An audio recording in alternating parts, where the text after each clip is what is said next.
Hello guys, स्वागत करता हूँ आप सबका मेरे यूट्यूब चैनल के अंदर। और गाइज आज मैं आपको बताने वाला हूँ, अभी हाल ही में एक नई वैकेंसी आई है एसएससी एमटीएस और हवलदार की ये वैकेंसी आई हुई है। तो गाइज इसके अंदर क्या आपके पास डॉक्यूमेंट होने चाहिए, क्योंकि ये डॉक्यूमेंट आपके फिजिकल के समय जब डॉक्यूमेंट वेरिफिकेशन होगा या फाइनल सिलेक्शन के टाइम जब आपका डॉक्यूमेंट वेरिफिकेशन होगा तो उस समय आपके पास ये डॉक्यूमेंट होने चाहिए। अगर आपके पास ये डॉक्यूमेंट नहीं मिले तो आपको बाहर किया जा सकता है, क्योंकि आपके पीछे होते हैं लाखों तो नहीं, हज़ारों स्टूडेंट आपके पीछे होते हैं। तो उन्हें तो बस एक बहाना चाहिए आपको बाहर करने का। तो गाइज अगर आपके पास ये डॉक्यूमेंट नहीं है तो भी बनवा लेना। लास्ट फॉर्म की जो लास्ट डेट है उससे पहले के बने होने चाहिए। अगर अभी भी फॉर्म नहीं है तो आपके पास 1 महीने का टाइम है, अभी जाकर बनवा सकते हो। और गाइज इससे पहले हमारे चैनल के ऊपर एक तो इसकी हवलदार की जॉब प्रोफाइल और एक इसकी सिलेक्शन प्रोसेस की वीडियो बनी हुई है। अगर वो भी वीडियो देखना चाहते हो तो चैनल पर जाकर देख सकते हो, या ऊपर आई बटन में भी उसका लिंक दे दूंगा। अब हम बात कर रहे हैं कि आपको क्या क्या डॉक्यूमेंट आपके पास होने चाहिए। मैं जो भी आपको बताऊंगा वो सारा आपका जो नोटिफिकेशन के अकॉर्डिंग ही बताने वाला हूं, कोई अपनी तरफ से नहीं बताने वाला हूं, ठीक है। तो गाइज सबसे पहले हम बात करते हैं कि कौन कौन से डॉक्यूमेंट होने चाहिए। सबसे पहले आपका जो ये नोटिफिकेशन है इसके अंदर बताया गया है कि आपके जैसे crucial date of claim SC ST OBC EWS, जो भी आपके जो ये इन कैटेगरी के अंदर जो स्टूडेंट है, जो जनरल स्टूडेंट है उनको तो कोई डॉक्यूमेंट नहीं चाहिए, लेकिन जो इन कैटेगरी के अंदर आएंगे उनको ये डॉक्यूमेंट उनके पास ज़रूरी ही होने चाहिए। और दिया गया है क्लोजिंग डेट, यानी कि जैसे फॉर्म फिल करने की जो लास्ट डेट आपकी कितनी है, शायद 30 अप्रैल होगी आई थिंक। और तो आपका जो लास्ट डेट है तो उससे पहले कि आपके पास ये डॉक्यूमेंट होने चाहिए, चाहे आप SC कैटेगरी में हो, ST OBC EWS। अगर डॉक्यूमेंट नहीं है तो बनवा लेना, ठीक है। अब हम नेक्स्ट बात करते हैं। अब जैसे इसके अंदर दिया गया है कि ये जो भी डॉक्यूमेंट है ये आपके, ये जब डॉक्यूमेंट वेरिफिकेशन होगा जब फाइनल सिलेक्शन के समय, तो ये जितने भी डॉक्यूमेंट है ये उस समय टाइम आने वाले हैं। जैसे आप OBC कैटेगरी के अंदर हो और आप एज रिलेशन लेना चाहते हो और आपकी जो कट ऑफ है वो भी कम जाती है OBC कैटेगरी की, तो उसके पास OBC का सर्टिफिकेट होना चाहिए। अगर वो सर्टिफिकेट आपके पास नहीं हुआ तो आपको रिजर्वेशन नहीं दिया जाएगा और आपको बाहर भी किया जा सकता है, ठीक है।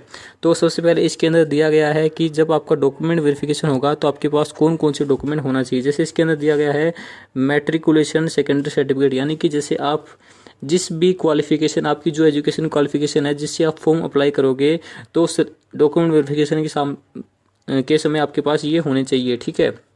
उसके बाद कास्ट कैटेगरी सर्टिफिकेट, यानी कि जो भी आपका कास्ट और कैटेगरी सर्टिफिकेट है ये आपके पास होना अनिवार्य है, ठीक है।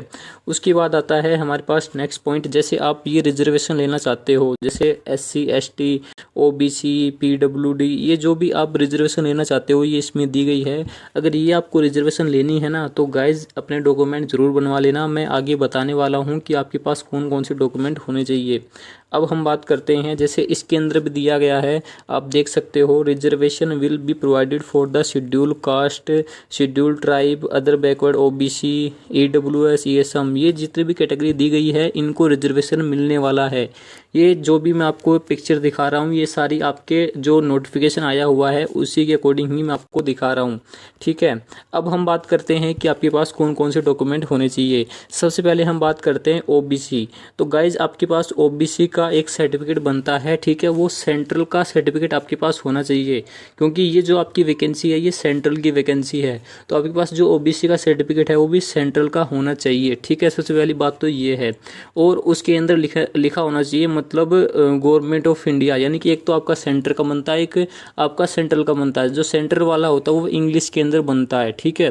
और ये आपका जो OBC का सर्टिफिकेट है ये नॉन क्रीमी लेयर के अंडर आना चाहिए, ठीक है, जब भी आपका ये माना जाएगा। क्रीमी लेयर के नहीं, नॉन क्रीमी लेयर, याद रखना। जो भी आप इसके अंदर आते हो तो OBC सर्टिफिकेट बनवा लेना आपके लास्ट डेट से पहले, क्योंकि OBC सर्टिफिकेट आपका सेंट्रल और स्टेट दोनों का बनता है अलग अलग। तो आपके पास इस वैकेंसी के लिए आपके पास सेंट्रल का सर्टिफिकेट होना चाहिए, सबसे पहली बात ये है। अब हम बात करते हैं SC और ST का सर्टिफिकेट जो होता है वो एक ही बनता है, चाहे सेंट्रल हो चाहे स्टेट हो। तो अगर आप SC ST कैटेगरी में आते हैं, अगर आपको रिजर्वेशन लेना है तो इसके लिए आपके पास ये SC ST का सर्टिफिकेट भी होना चाहिए। नेक्स्ट हम बात करते हैं EWS की अगर हम बात करते हैं तो गाइज EWS का भी सर्टिफिकेट बनता है और वो ओनली 1 साल का बनता है, वो भी स्टेट और सेंट्रल का अलग अलग बनता है। अगर वो सर्टिफिकेट बनाना है तो वो भी आपको बनाना होगा। और ये जो EWS वाला सर्टिफिकेट होता है ये फाइनेंशियल ईयर जो होता है उसके अकॉर्डिंग बनता है। जैसे अब आप अगर ईडब्ल्यूएस बनवाना चाहते हो तो 1 अप्रैल के बाद ही बनवाना, क्योंकि अगर आप अब बनवाओगे 1 अप्रैल 2022 को बनवाओगे तो आपका जो सर्टिफिकेट है वो 31 मार्च 2023 तक चलेगा। यानी कि जो आपका ईडब्ल्यू सर्टिफिकेट होता है वो पूरा एक फाइनेंशियल ईयर चलता है। तो आप अगर ईडब्ल्यू कैटेगरी के अंदर है तो ये सर्टिफिकेट ज़रूर बनवा लेना और सेंट्रल का बनवाना है। तो गाइस पूरा ध्यान रखना है डॉक्यूमेंट की। और आपके पास डॉक्यूमेंट वेरिफिकेशन के समय आप जिस भी जैसे फॉर्म फिल करते समय आप जो भी सर्टिफिकेट लगा रहे हो 10th 12th ग्रेजुएशन जो भी आपके पास एजुकेशन क्वालिफिकेशन है वो डॉक्यूमेंट वेरिफिकेशन के समय आपके पास होनी चाहिए। और आपके पास एक ID प्रूफ होना चाहिए, चाहे वो आधार कार्ड हो सकता है चाहे कुछ भी हो सकता है। और हाँ, एक डॉक्यूमेंट और आपके पास डोमोसाइल भी होना चाहिए। डोमोसाइल होता है मूल निवास। मूल निवास क्या होता है, जहाँ जिस स्टेट के आप रहने वाले होते हो वहाँ का ये सर्टिफिकेट बनता है डोमोसाइल मूल निवास। ठीक है, तो ये सर्टिफिकेट भी होने चाहिए। ये जितने भी सर्टिफिकेट आपको बताए हैं ये सर्टिफिकेट आपके पास होने चाहिए, तभी आपको रिजर्वेशन मिलेगा। अदरवाइज आपको रिजर्वेशन नहीं मिलेगा, आप जनरल कैटेगरी में काउंट किए जाओगे। और जो फॉर्म की लास्ट डेट है उससे पहले आपको ये सारे डॉक्यूमेंट बनवाने होंगे। ठीक है गाइज, मैं फिर से बोल रहा हूँ।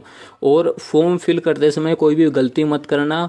उसके अंदर जो भी ऑप्शन दिए गए हैं पोस्ट चूज करने के, जहाँ पर आप जॉब करना चाहते हो वहाँ पर मैंने देखा था फॉर्म फिल के समय कि इस 72 ऑप्शन दिए गए हैं। 72 ऑप्शन आप डाल सकते हो जहाँ पर आपको जॉब करनी है। जैसे आपको यूपी के अंदर जॉब करनी है तो पहले आप यूपी का कोड डालो, फिर आपको जो पोस्ट जैसे जैसे आपको जॉब जहाँ पर आपको पोस्ट प्रेफरेंस देती है वही देना है। MTS और हवलदार का जो फॉर्म फिल किया जाएगा वो कोई अलग अलग फॉर्म फिल नहीं करना है आपको, दोनों का एक में ही फिल किया जाएगा। और जो फीमेल कैंडिडेट है उनकी कोई फीस नहीं है, मेल कैंडिडेट की फ़ीस लगने वाली है।